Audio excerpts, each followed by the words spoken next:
Hi, this is On Imagination with a Healing Garden, and welcome to Shifting Perspectives. So, I'm taking a massive step back today, reflecting. I love reflecting days. And I'm thinking a lot about business. I haven't talked much about it at all, actually. And I'm now in a position where, I need to do it for myself. And I'm like, well, if I'm doing it for myself, why not do it live and just show you how it's done? So, it's the ultimate question when we're like 5 years old. What do you want to be when you grow up? That one. And we have a very precise idea of what our identity says we want, and we're excited about it.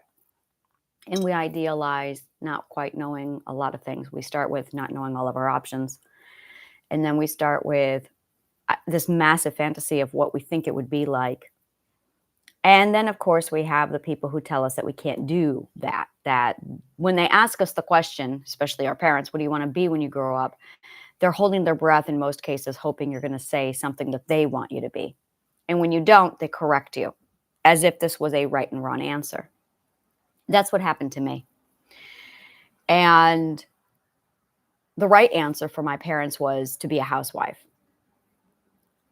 So I'm now sitting here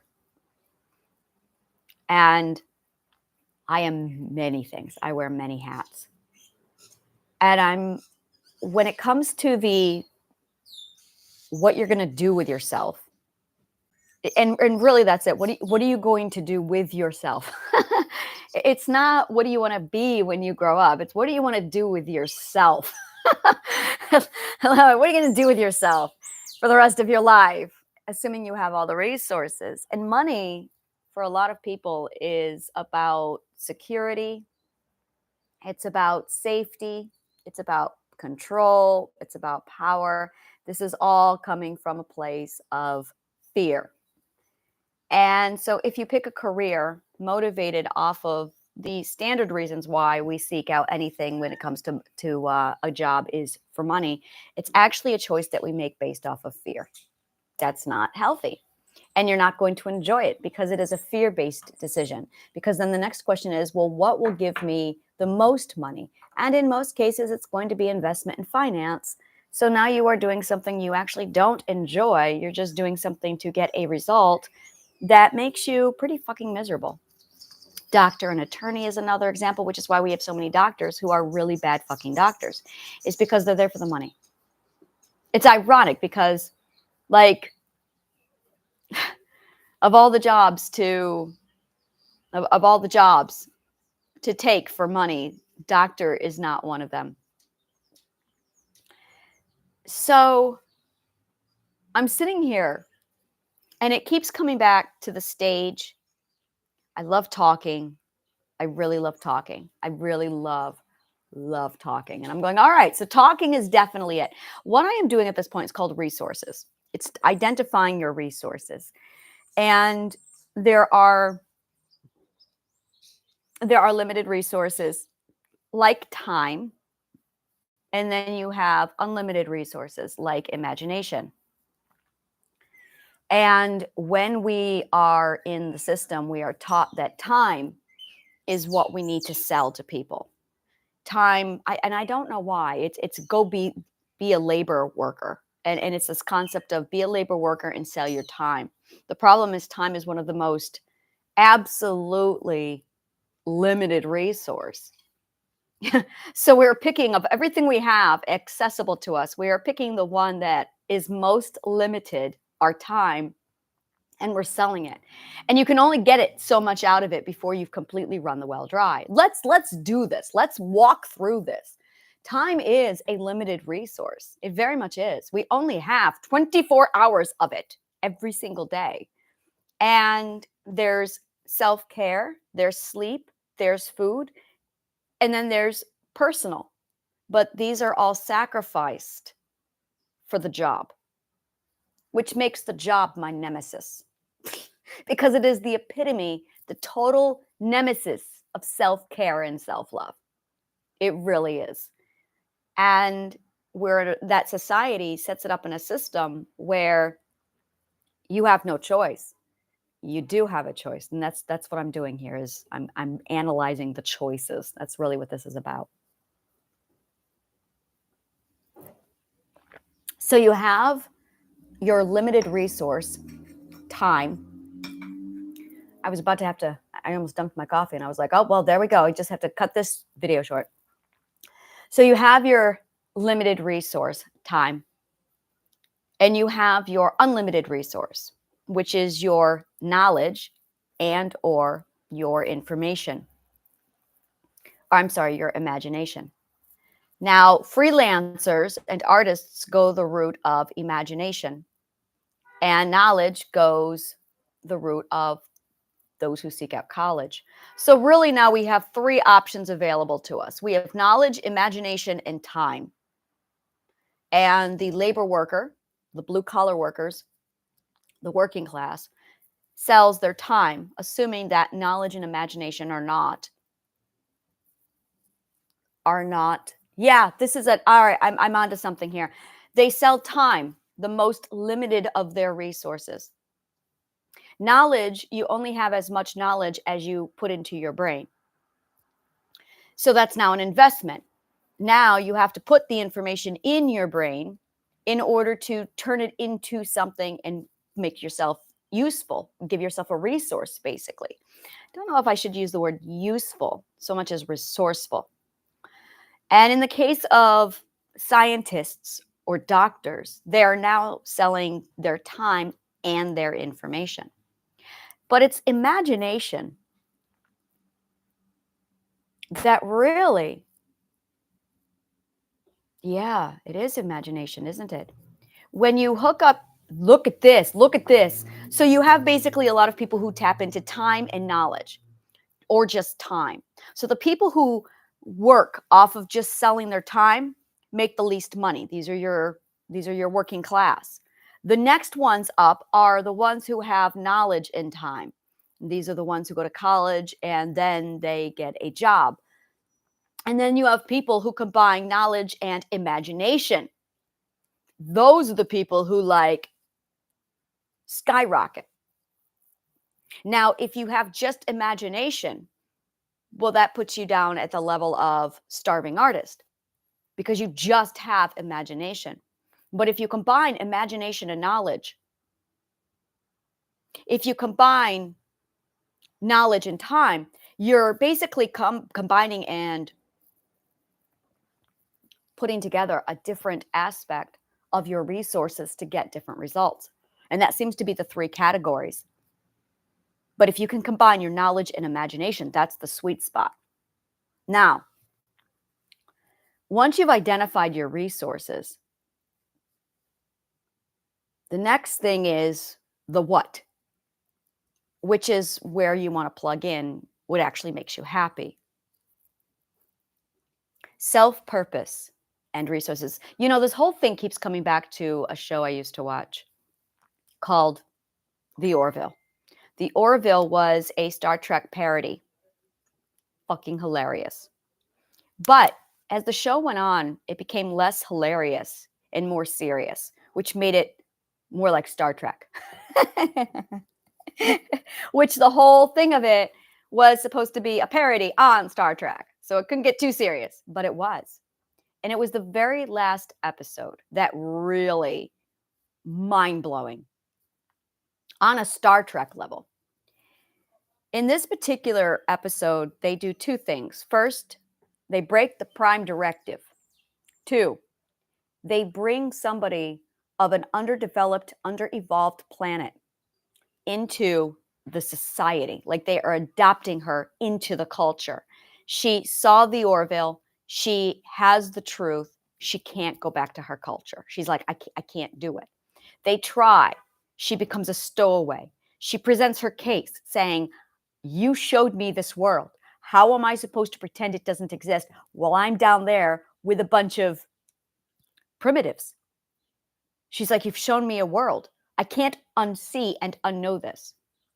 So they say, okay, we will put you into the system. So they're adopting this primitive into the culture. So the whole episode, for the most part, is the number one, walking this character through integration. It was powerful to watch. It's something you never saw on Star Trek. On Star Trek, you don't know how and where everything came from. It just is. We just accepted it. And it's there in the canon, and we know it if you research it. But this episode, it runs in my mind every day. Every fucking day, I think of this episode and I play through the dialogue. This is what I remember. The primitive is asking the questions. How? How can a society exist without money? How can you function like this? And she says, at the invention of the replicators, it eliminated limited resources. When we eliminated limited resources, everyone had what they needed. Everyone had what they wanted. We had a period where everyone indulged, everyone gained more than they ever could need or want. And we saw hunger end. We saw war end because we all had what we could ever want. Limited resources became something of the past.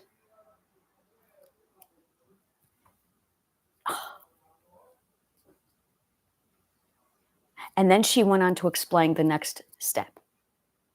She said, after a while, we all sat around and we went, well, now what?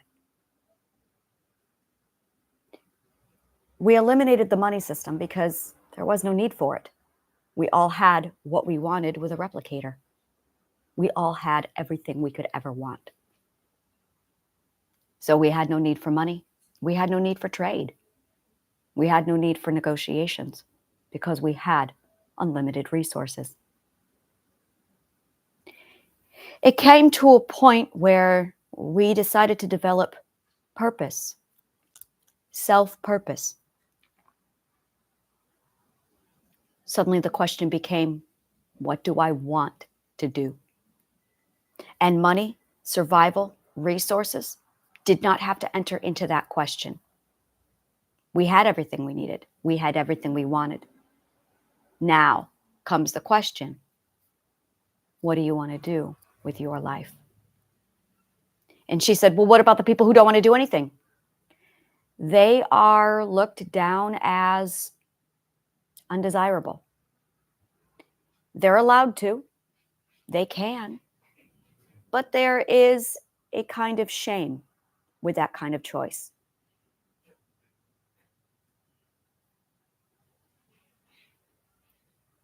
So every person who seeks out everything that they want, every desire that they do, is done out of pure love, not fear.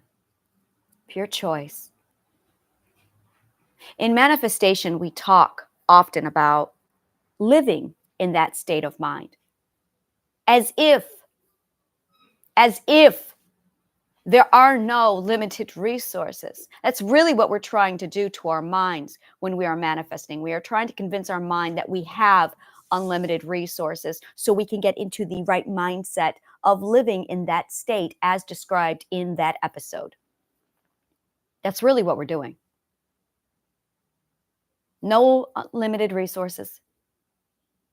You have everything you could ever desire right there in your lap.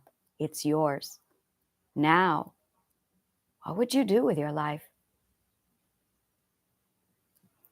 This has been my crux for the last year, trying to imagine a world and an existence without any limited resources, without any financial problems, without any scarcity, without any love, without any trying to imagine that I have an abundance of all the resources, including love. There's the reality, and then there's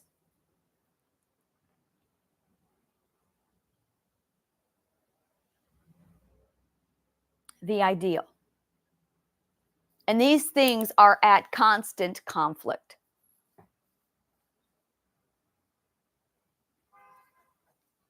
Now, I have a partner, but we're separated.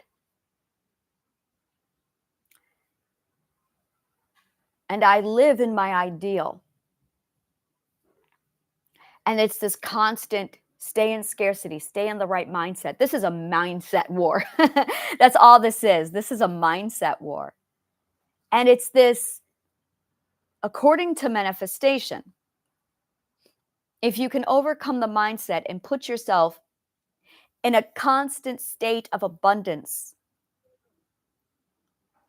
what you're really doing, breaking down the science, is you are basically fooling your subconscious mind into putting up the fail safes for scarcity. Boom. That's what you're really doing. Your subconscious mind has fail safes so that when you have scarcity and limited resources, the fail safes all go off. And that is what keeps you poor. That is what keeps you limited. That's what keeps you in scarcity. So you need to turn off the subconscious mind's fail safes for scarcity programming. To do that, you need to pretend you are in abundance because you are trying to overpower and trick your subconscious mind to turn off those fail safes. Now, if you can do it, the obstacles go away. Because instead of you in preservation mode, you will be in open acceptance, opportunistic mode. This is really what we're doing. This is the science of manifestation. I know there's no magic, right? I'm just like blowing magic out of the water here. This is the science. This is really what's going on. Suddenly it's not magical anymore. And this is it. This is it right here. Like manifestation is not magic for me. It never has been. I'm looking at it going, no, it's not magic. I know exactly what you're doing. You are literally gaslighting your subconscious mind. That's what you're doing. You are actually conditioning. You're using classical conditioning. Yeah, this is I'm gonna go total psychologist on you here. Ready? So you're basically classically conditioning your subconscious mind to turn off all of the scarcity fail safes that are in place to keep you in preservation mode. Preservation mode is hoarding. Preservation mode is survival. And you have a million little subconscious habits that you do that keep you there. And what ends up happening is you stay poor, you stay hoarding, you stay scarce. And if you can shut down those fail safes for the scarcity fail safe and preservation mode and turn on opportunistic mode, don't think of it as abundance. It's actually opportunistic. That's really the crux of it right there. It's not abundance. It's opportunistic. You're opening doors. You see opportunity everywhere. So it's kind of like the yes man concept. Say yes to everything. Don't be afraid of rejection because there's a million more coming your way. This is opportunistic, not abundance. Whereas scarcity means that there's no opportunity, that there's a limited resource. This is it right here. Limited resources. So if you can convince your mind, if you can succeed in the classical conditioning and you turn off the preservation mode, what you're really doing is turning on open, acceptance, opportunistic, and the yes mode. So you're going to see and focus on opportunity. You're going to end preservation and go into flourish. And that's really it. You cannot have the flourish mode if you're in preservation mode. Preservation mode is that scarcity, 1929 mentality. If you had a grandparent who was from the silent generation, oh my God, my grandparents were this way. Every toothpaste was like, yeah, you squeeze it. I actually was raised. This is interesting. This is one of those. This was my very first psychological thing that I did when I was a child. So I was like 10, and my parents sat down and taught me how to squeeze the toothpaste. Boy, the toothpaste. You squeeze that thing and then you push it out. And it's when you get to the very end, then you drain that tube. And I remember at 10 thinking, why? Why? And they were like, well, this is the way my parents taught. 1929, crash. Yeah, they would think that way. Everything was preservation mode back then. And here they had ingrained that so deeply into my parents, baby boomers, that they were now here teaching it to me. And here I am, I still do it to this day, squeezing that toothpaste like it's got like 1929. Thank you. So there you go. That is it right there. Now, don't be wasteful. Yeah, see, here we go again. Don't be wasteful. You make sure you use every last drop of that tube of toothpaste. Well, thank you, compliments, crash of 29. That's it right there. So here I am, a Gen Xer born 1980, acting like it's 1929 because my grandparents had that problem, which passed on to my parents, which passed on to me. And I passed it on to my kids. Wow, we're 4 generations into this, and my kids do the same thing. They're squeezing that toothpaste like it's the last drop. Welcome to scarcity mindset. Waste not, what not, right? And that right there is subconscious programming, passed on through 4 generations back because of 1929 and the war. I think it was more the war. Yeah, it was more the war. It was the war. It was World War II. Because no, it wasn't. It was, now that I think about it, it was World War II for my grandparents, but their parents, it was because of, I don't even think they had tubes of toothpaste back in 1929, did they? I'm thinking about Dick Tracy now, the movie Dick Tracy, and so yeah, because they had the banking powder at that point. They had the banking powder. So yeah, that is exactly like, that's what I'm talking about. So when you're in preservation mode, you are not opportunistic. You are surviving. And think of it as winter and summer. Think of it really. In winter, your food is limited, so you eat less. But in summer and in the harvest, you have abundance.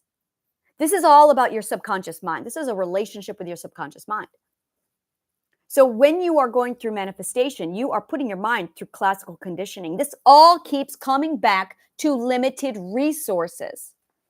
Bottom line, these are your resources. And if you are using scarcity mindset and your resources to make a decision on what job you want to have, you are not going to be happy. But you got to make money, right? So how do you balance this? So back to Star Trek. That's not Star Trek. Back to the Orville. She presents all of this. That once limited resources became obsolete. Once resources became a thing where everyone had access to them.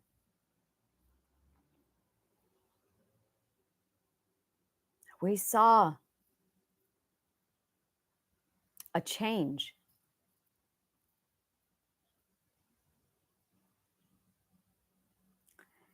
When you focus on selling your time, you are focused on taking the highest, most valuable limited resource you have that doesn't even exist. It's an abstract concept, and you're selling it for bottom dollar. You're not even selling it for anything worth anything. You're selling it for bottom dollar. Think about this. The most limited resource at your disposal is your time, and we are selling it for less than the living wage. Wow. What the fuck?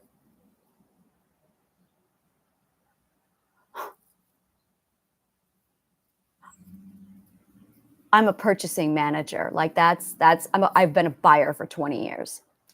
I have done nothing but for 20 years work in, wow. Work in buying, selling, supply and demand. Fuck. Our highest, most limited resource, and we are selling it for bottom dollar. closing the door. I will not try and figure out that nonsense. I'm going to say it again. Slavery.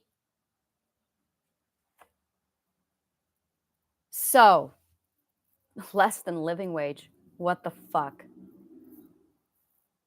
Come to Authenticity City. This shit doesn't exist there. All right, let's try this now. So the next thing we have is knowledge. Knowledge. Now, you could sell knowledge alone, but you're just regurgitating information that somebody else already has. And this is where teachers are. Teachers are literally selling knowledge and time. That's a teacher. Knowledge and time. And they make a little bit more, but still.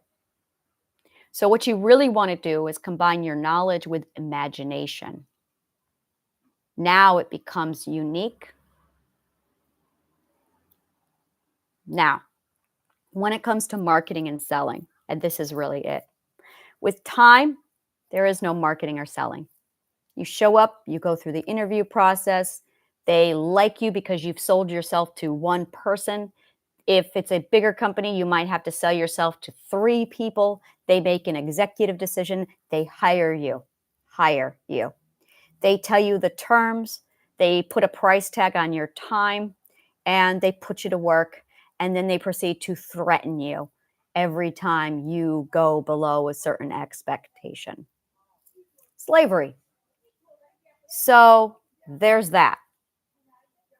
It bypasses entrepreneurship. That's what that does. It 100% bypasses entrepreneurship. Now, this is where I step in.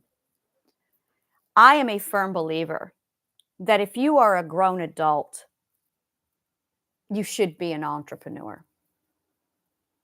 And the reason why is because you're selling yourself regardless. But if you're 15 years old, I get it. So you sell yourself to one person, like you go door to door and you say, "Can I mow your lawn?" Same thing. You're actually freelancing, but same thing than if you walk into a corporation and say, "Can I have a job?" Or you walk into a McDonald's and you say, "Can I have a job?" Same thing. But what people do, what a lot of people are doing, is they are so underdeveloped in their growth that they don't even think about entrepreneurship. They think instead of, I don't want to do the marketing, I don't want to do the freelance, I don't. So they have a list of all of these business aspects that they're just avoiding because they don't know how. Because they don't know how. They just don't know how. So they bypass the entrepreneurship road and they go the route of the 9-to-5 job. In the game of life, I love doing this game of life thing. You've got those 2 options, college or 9-to-5. And then that's it. But there is a whole nother realm here of entrepreneurship where you are combining your imagination and your information. And the problem is, imagination doesn't sell, so they think. That's what we've been told. And this is where imagination is really the other side of, I haven't delved into it yet because when I do, heads will roll. I am so looking forward to this. The psychology of imagination. I know it. I'm looking at it. I lived it. And I'm just taking it all in. And I'm inside my mind. I have like this circus in my head all the time. So the circus in my head, and I'm looking at everything I've laid out. And I had a eureka moment about 2 weeks ago, a week ago, where I just went, son of a fucking bitch.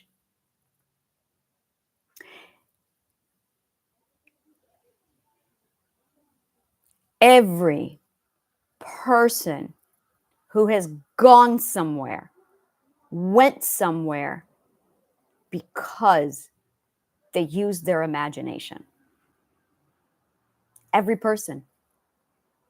The wealthiest people on this planet are using their imagination. Did you notice?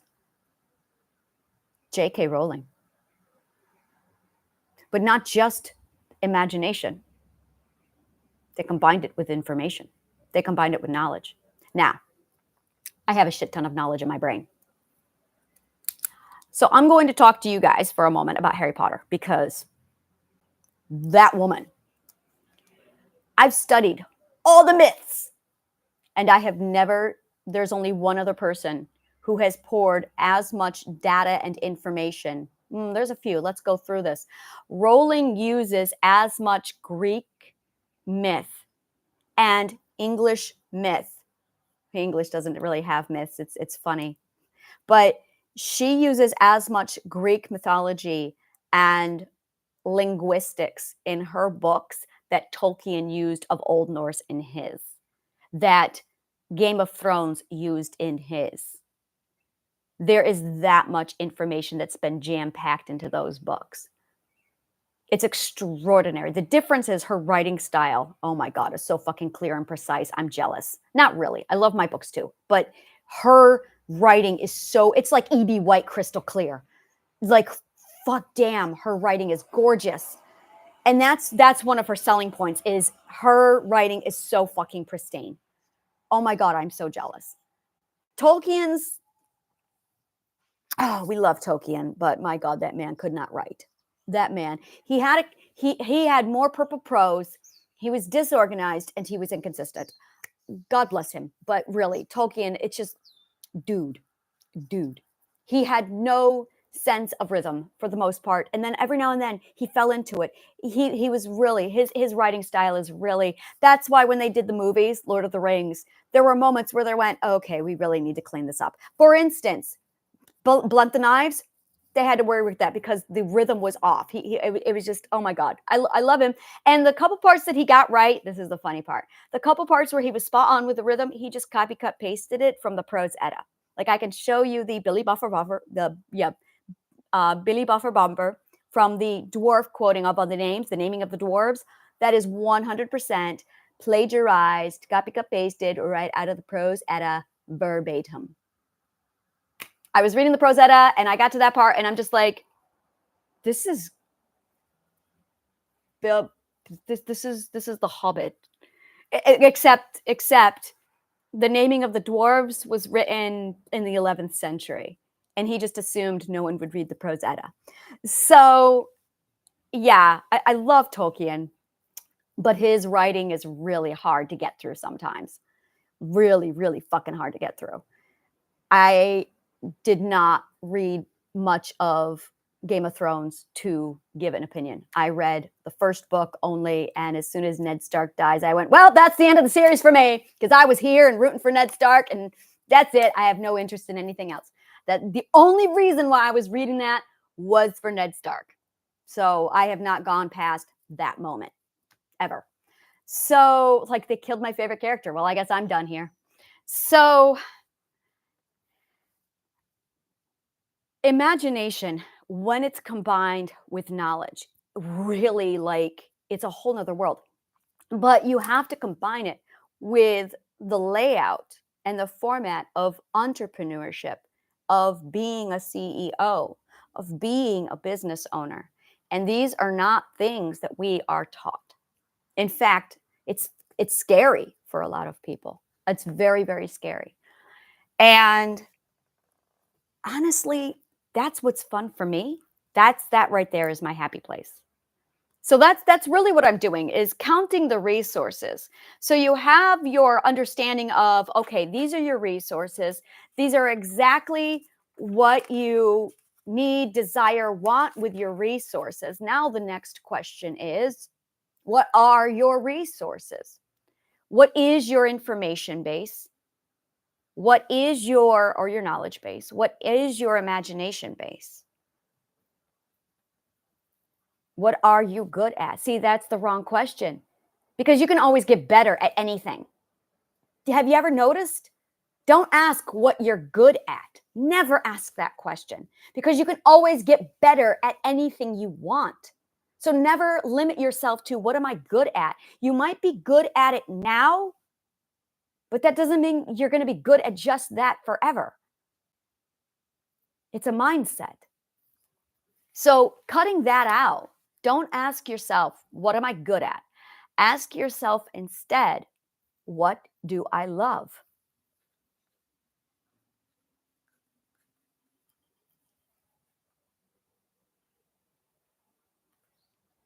What do I love? I love talking. I love talking. I love stage. I love being listened to. Oh, there you go. That's a big one. Wow, I get to unpack that one later. Let's unpack that one. Oh, there's a whole lot of psychology behind those. Oh, yes. Let's talk. I like to share my ideas. I love to imagine my worlds.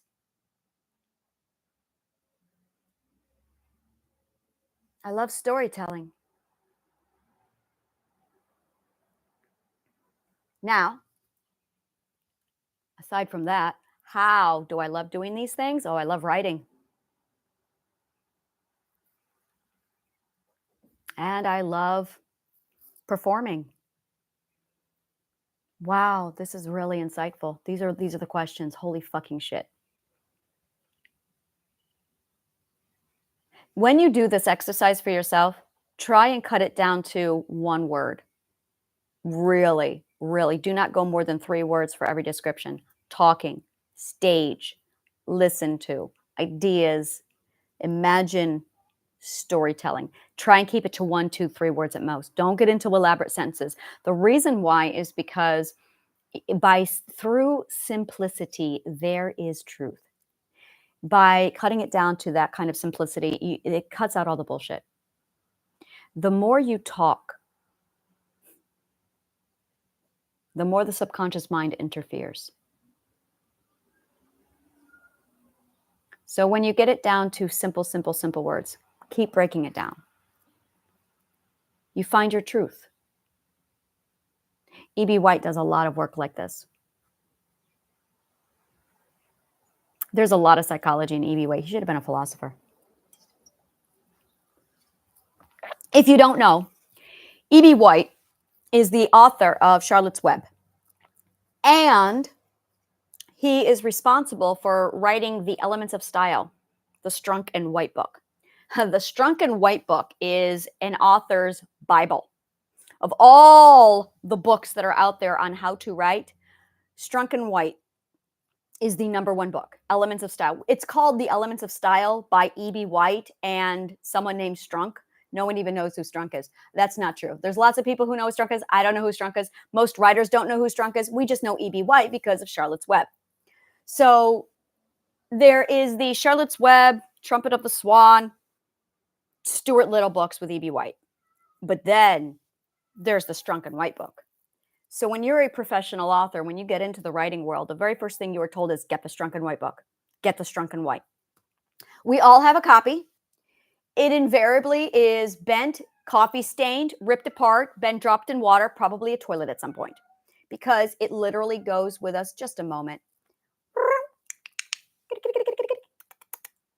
What is wrong with her? Like I'm trying to talk and she's got like something in her mouth, like, you know, like cats do. And it's like, what is wrong with this cat? Huh? Oh, he's got his sloth. Okay, there you go. My daughter's cat has a pet sloth like this big. Okay, a toy sloth. And when he carries it in his mouth, he gets loud, like, and it's just his sloth. And it's a Christmas ornament of a sloth like this big.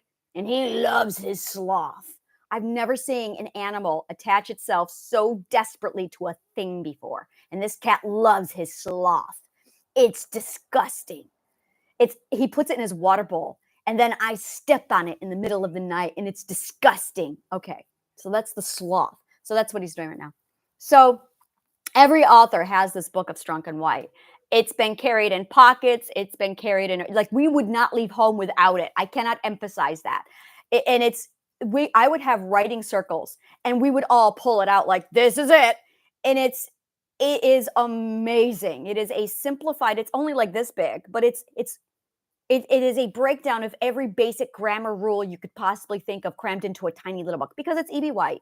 And so he simplifies everything. His ability to articulate in as few words as possible is like the archetype of clean writing. Like, it's amazing. That man knew how to chop down a sentence until it was nothing. He could give you one word and it would be a full sentence.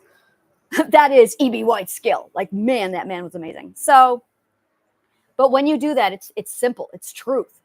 So get it down to the bare E.B. White basics, 1 to 3 words max. Now, talking, stage, listened to, ideas shared, imagine my world, storytelling. I love to build those things. I love executive producing. I love to take ideas and turn them into something. That's my executive producer coming out. That is 100% my producer coming out. I love writing. I love performing.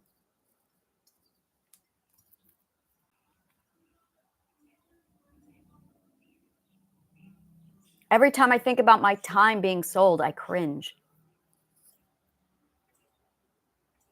How much is your time worth? It is the most limited resource you have. This is something I did when I was dating and when I was cycling through people. I had my children and my private life, and then I had the dates. And I would say to people, every time I spend time away from me or with you, I'm taking time away from my children. Make it worth my time, because that's who you're contending with. You want my time? How much is my time with my children worth?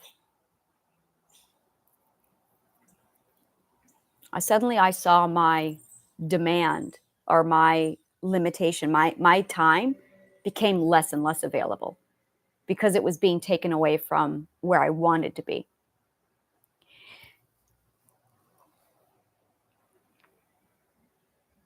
For $17 an hour, you'll spend time away from your kids? Not worth it for me.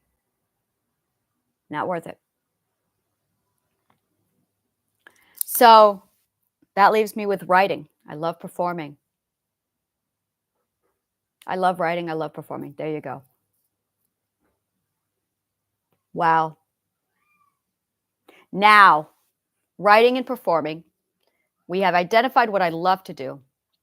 We have identified how I love to do what I love to do. Now, of those things, this is the big question.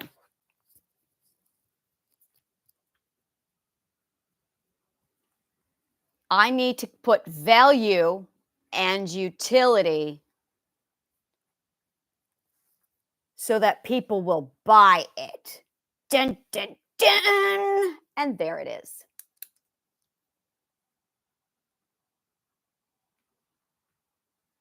It's really hard to think about this flow chart when you're in scarcity mindset and your subconscious mind is panicking over fear of money and fear of loss and fear of, and it's trying to think on this flow chart over the noise of the subconscious mind is fucking hell. And it's been this massive war that I've been fighting with my subconscious mind now for a while, because I want to focus on this, but I can't because my subconscious mind just won't shut the fuck up. And I've been looking for this flow chart for a while now. For like a year, I've been looking for this flow chart, and it's been in the back corner of my mind. And I'll talk to the universe going, how do I make money? And the universe says, well, what do you want? Well, how do I make money? Well, what do you want? And it's because I couldn't get access to this flow chart because the subconscious mind was being so fucking obnoxious.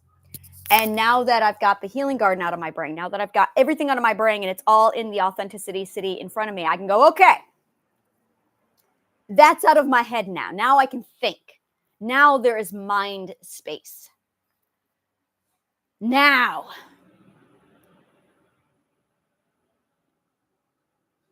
I would like to do public speaking. Now, every time I think about public speaking, I have people over there making noise at me, telling me, well, you need to do this. You need to. Because the minute you start telling me what I need and should do, I can't hear the universe. There it is. The minute you start making noise, telling me what the expectations are, telling me what I should do, telling me how I fail, being a can't doer, I can't hear identity and the universe. And I take orders from them, not you. There it is. I have to listen to identity and the universe. And I can't hear them with all the noise. So, listening to identity and universe now. Definitely book writing. Oh, fuck yes. I have my books. Oh, fuck yes. And that's going places. Oh my God, yes. My books. My Dungeons and Dragons. That's here to stay because hot fucking damn. I'm in Happy Land. Oh my God. All right. And it's nice because now that I have the mind space, I don't have to think about how am I going to sell this? How am I going to chill. We're talking with identity and universe are chatting right now, not that noise. I do want to do public speaking. I do want to do books. See, everybody over there is screaming at me that I have to do coaching. And I'm like, ew. No, I love coaches. I really love coaches. Not for me. So, and that's all they're screaming at me. Well, if you're on stage, what are you going to do? Too much noise. It's that urgency. That's what it is. You're selling your time. Boom. Now you've got urgency. Oh my God. What monster have they created? You take the most limited of resource. They sell it for bottom dollar. They hike up the urgency, supply and demand. What the fuck are you doing? I'm not going to open that door. I'm not going to open that door. There is no logic for Neverland, not Neverland. Neverland is my place. I live in Neverland, Wonderland. There is no logic for Wonderland. I live in Neverland. Neverland.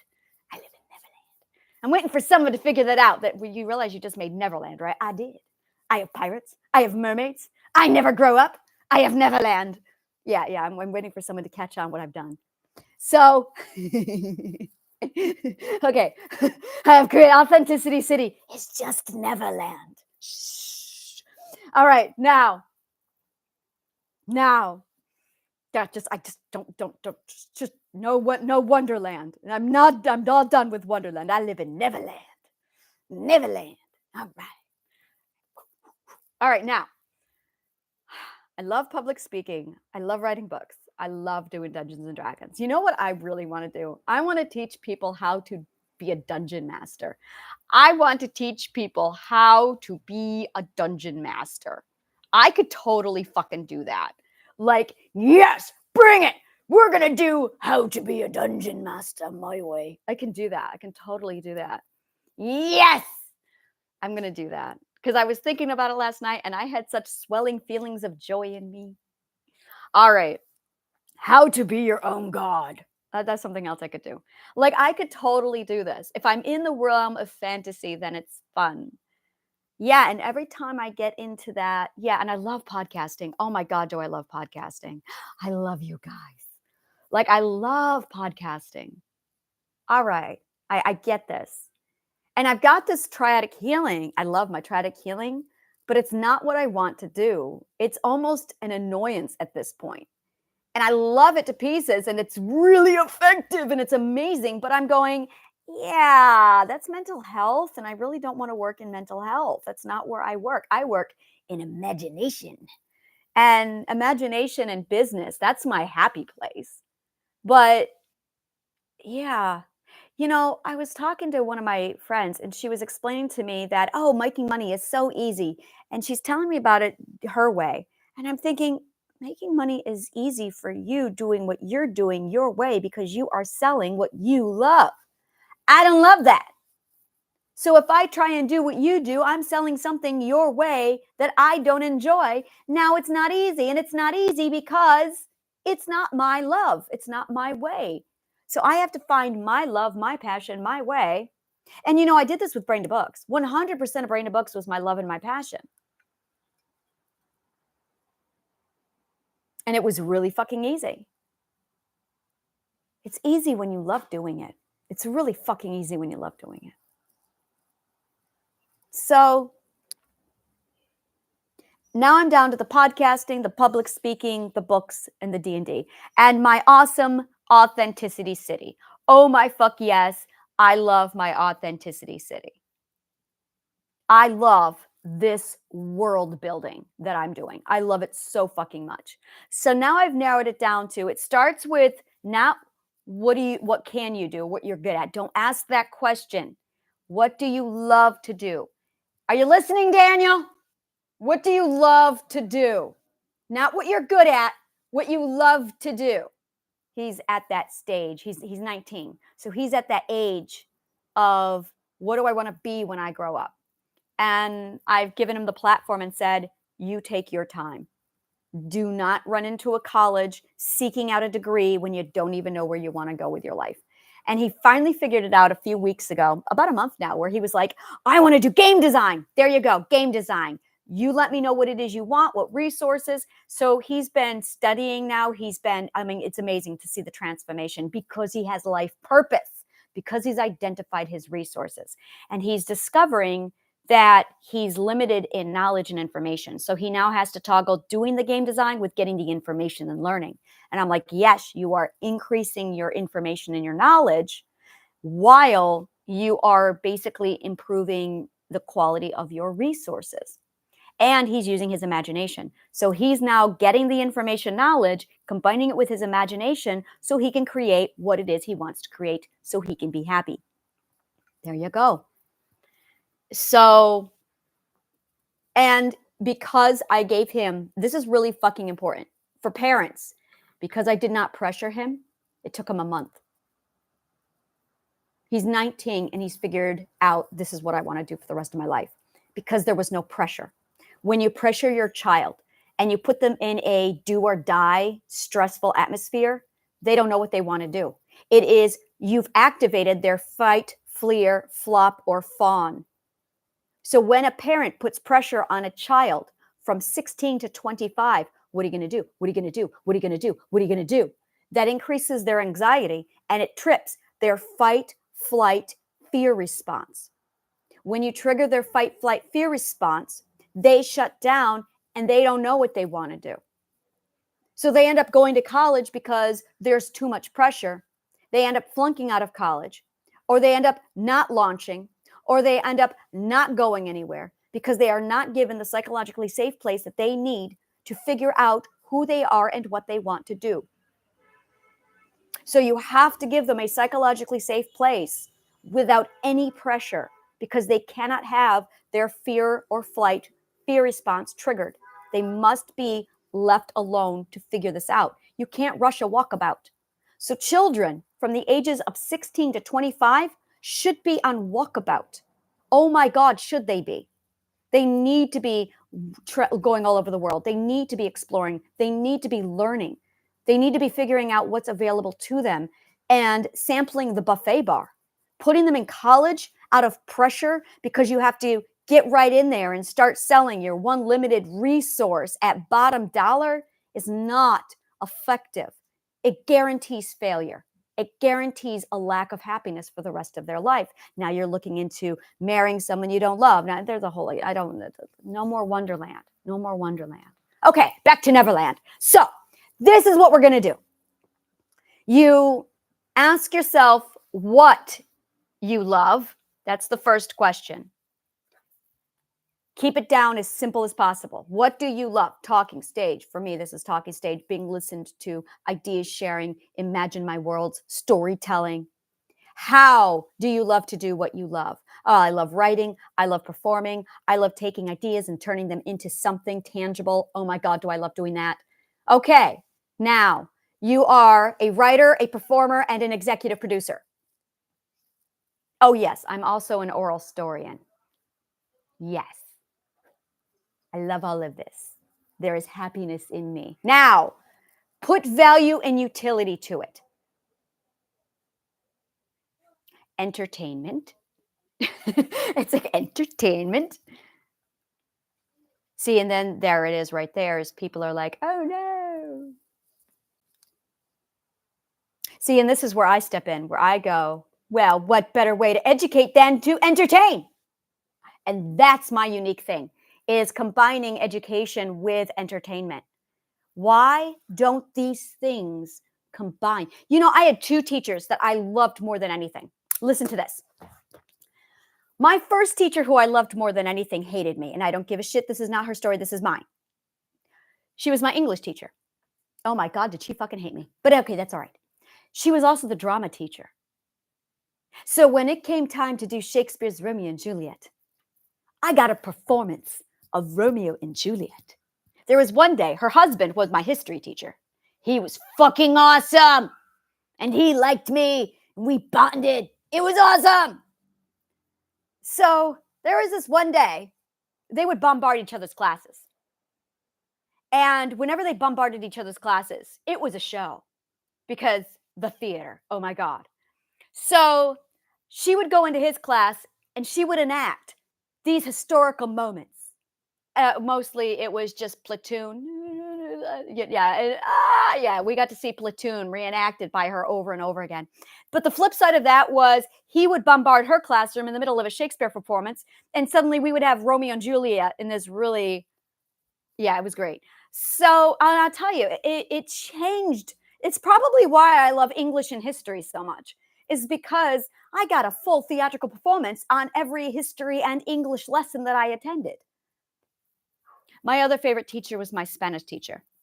Oh, she was amazing. She was very strict. She was very intelligent.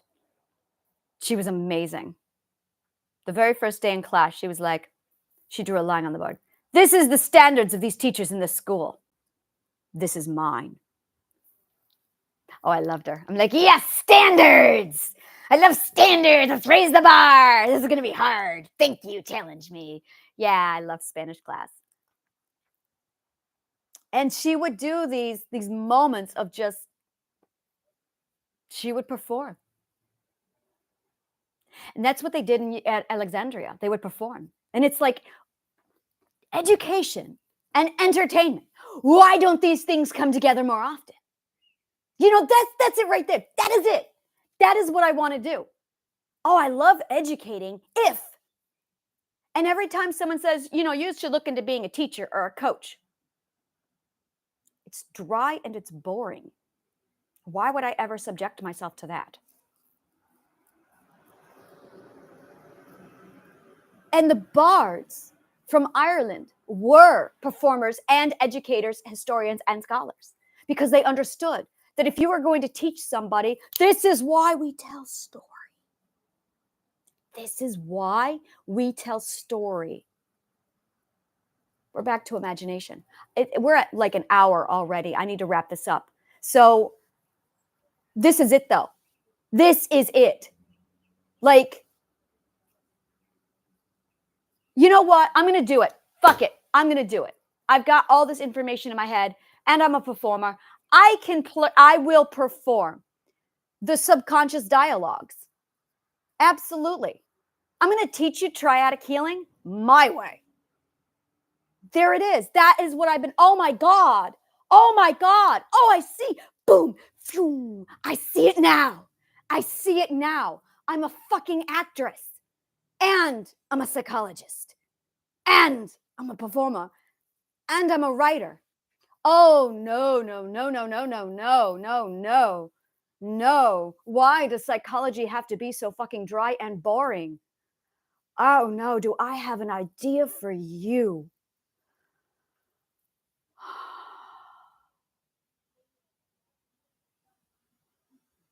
I have a lot of script writing ahead of me. All right. Dungeons and Dragons. We're going to do what I do. Ready to brainstorm with me?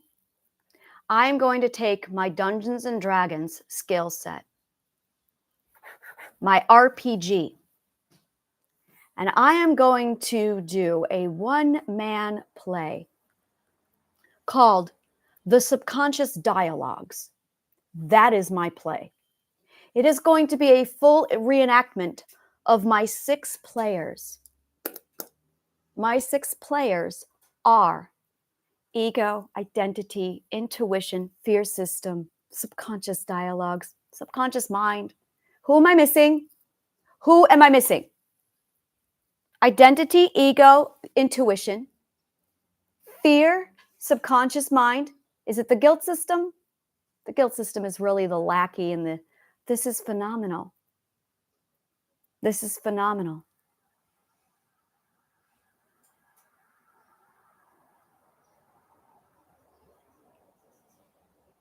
That moment when you realize, oh, this is what I was supposed to create.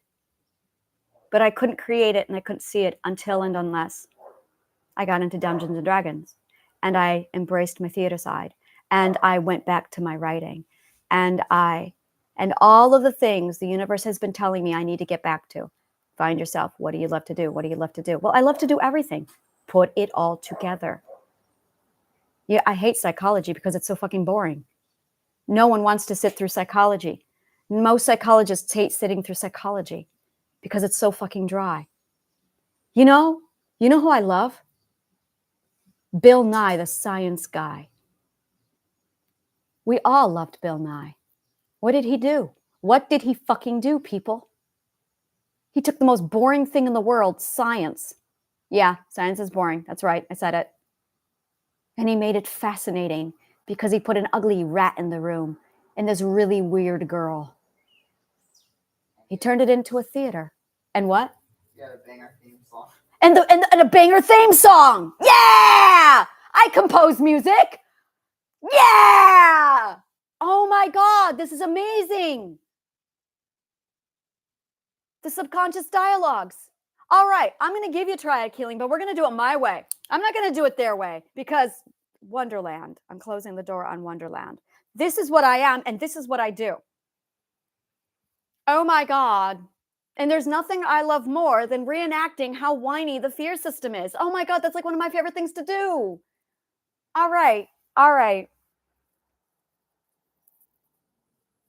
All right. I'm going to teach you psychology my way. The thing is, and here's the other thing. You have to be empathetic and very sensitive to people going through some really fucking horrible things with trauma. I get it. So I'm sitting here working with clients and I'll get them into a dialogue. And once the aura of the room feels light and airy, that's when I drop Patch Adams on them. And I do a whole little performance reenacting the dialogue between the fear system, the identity, and the subconscious mind. Oh my God, this is it. This is what I was supposed to do. Okay, I'm very, very happy. So, oh my God, this is going to be so much fun. Oh my God. All right, so I'm going to do and it's going to be a podcast. I'm going to have to write the script first. I won't improv this. Maybe I will. I got to lay this out. I got to lay this out. This is going to be... I have like 3 things that I started to do that. I have the world of make-believe where I started to do it for children. But why am I doing it for adults? When adults are just children who are wanting to go back to being, no, sorry, adults, I'm closing the door on you. No, I'm going to do this for children. And when you have to sit through this shit, you will love and appreciate it. We're all just children.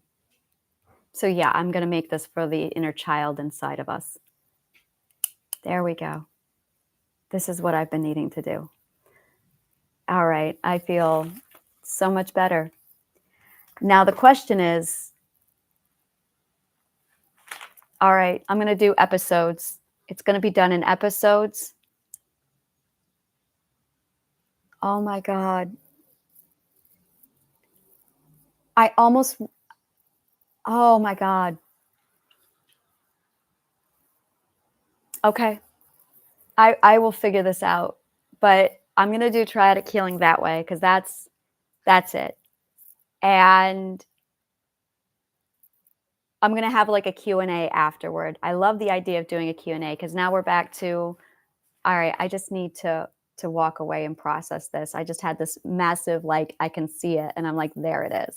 So when you are ready to do all of your shit yourself, and when you are at that point, when you're ready to identify your business niche and what it is you're supposed to do, don't think about what's going to give you money. That activates your fear system. Focus on what you love to do, not what you're good at, what you love to do.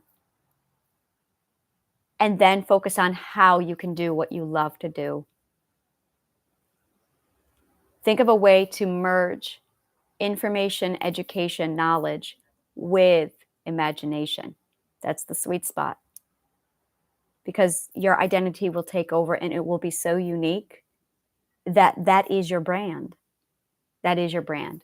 I'm going to be doing business like this. Like now I'm in the imagination business aspect of the garden of healing. You could say that I've moved on to like the third part of my program, where it's triadic healing. This is triadic healing, by the way. This is, this is it. It's triadic healing for business. This is how I do it. So then you want to add value and utility. And for me, utility would be entertainment. Oh my God. But it's not just entertainment, it's entertainment with education. Oh my fucking God, that is my sweet spot. There you go. I have found my purpose. There it is. There is more, but I'm at 1 hour, so I'm going to take a break and then I'm going to continue this because I have a lot to process and I need to take a break. Thank you so much. Like, subscribe, follow, comment below. Let me know what part of the show resonated with you. And then, take a look at my Authenticity Cities directory. The link tree is below. Thank you so much. And may the kindest of words always find you.